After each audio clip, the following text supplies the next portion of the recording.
No, ta premor 3 tednov je nekoliko dolg, vendar pa so očitno razlogi, ki jih je navedla obramba, tako resni, da pač rabijo toliko časa za proučitev.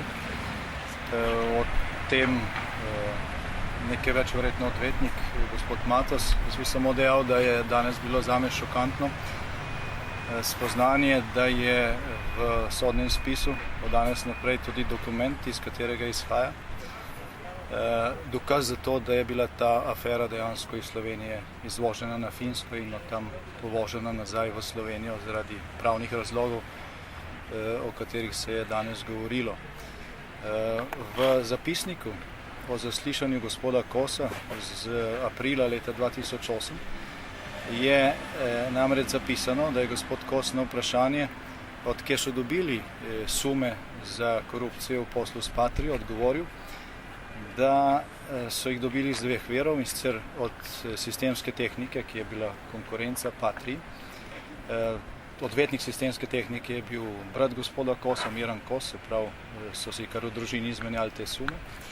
Drugi vir, in to je mene presenetilo, čeprav sem prej poznal zapisnik, ampak sem to očitno spregledal, drugi vir pa ne bila politična stranka s Koroške. Gospod Kos je izrecno navedel, da je politična stranka, po našem vedenju gre za socialne demokrate, sprožila to zadevo pri korupcijski komisiji. Če je to res in če so to res socialni demokrati, potem pade v vodo tudi 100-kratno zatrjevanje aktualnega predsednika vlade in socialnih demokratov, da oni z afero Patria nimajo nič. Vedeli smo, da imajo, ker so njihovi vidni člani od gospoda Cvikla naprej pri tem sodelovali, da pa so tudi že na samem začetku, to pa pravzaprav ni nihče posumil in si niti ni znal predstavljati. Tako da danes je prišlo do velikega preobrata, tako v pravnem smislu, kot tudi v vsebinskem smislu, vsaj kar se tiče odgovora na vprašanje, kje se je stvar začela, kam je bila izvožena in s kakšnim namenom. Gospod Janša, zakaj niste želeli na začetku sodno dvorano? Se snemamo vas od odsune. Je to na nek način sporočilo, da takega procesa, kot je bil voden do sedaj, ne priznavate? Vsi ste spremljali zaplet v ponedeljek, do katerega je prišlo zaradi tega, ker je bilo prepovedano poročanje, neposredno poročanje sojenja, vendar ni šlo ne za snemanje, ne za neposredni prenos.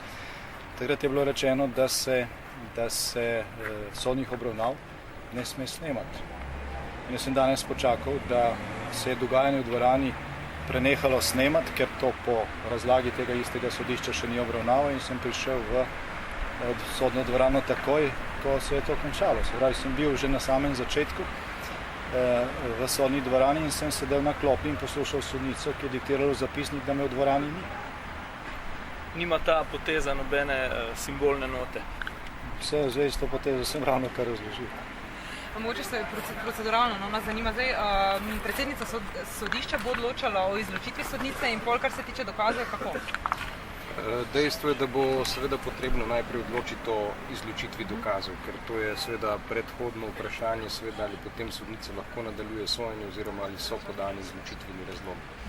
Kar je pomembno to, da je sodnica si vzela za dosti dolg čas, da o tej ekskluziji predlagani odloči, kar pomeni, da glede na naše argumente, od kršenja seveda konvencije Evropske unije, do seveda nezakonitosti pridobivanja dokazov, do popolne ignorance Ustave Republike Slovenije, da seveda so ti argumenti tako močni, da menim, da jih ne bo mogle prezrti in da bo mogla o tem resno razmisliti in odločiti. Kakšna bo odločitev, je sicer gospod Janez Janša že zjutraj povedal, da pričakuje seveda negativno odločitev, jaz pa seveda upam, da bodo argumenti, ki so bili tako močni, le prevagali tudi pri tistih, kot je rekel gospod Janša, ki so že kršili človekove pravice, pa da tega ne bodo počeli več. Upajmo. Koliko vam bodo spet kršili ustavno človekove pravice, se boste obrnili na osnovno sodišče? Seveda, ko bodo postopki tukaj naprej tekli, če bodo, bomo seveda izčrpali vse možnosti, ampak ne samo tukaj, tudi v Evropi, ker je ta judikatura, ki smo jo danes navajali, jasna in o tem nihče več ne dvomi. Ja, tudi v tem konkretnem primeru, da bo morda stvar bolj razumljiva, ki se je danes odprl, Ne gre pa tukaj zame, še enkrat ponavljam, v tem spisu ni nikakršnega dokaza proti meni, in kar se mene tiče, z vidika ugotavljanja materialne resnice lahko vse to ostane in lahko to še vse 10-krat razmnožijo.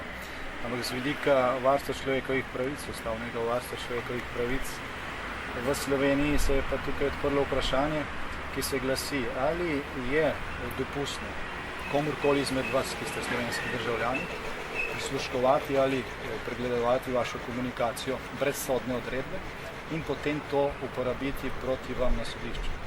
Brez sodne odredbe, čeprav ustava v Sloveniji izrecno zahteva sodno odredbo za takšne posege v človekove pravice. Torej, gre za vprašanje, ali sme kdorkoli, kjerkoli na svetu, vam kot slovenskemu državljanu prisluškovati in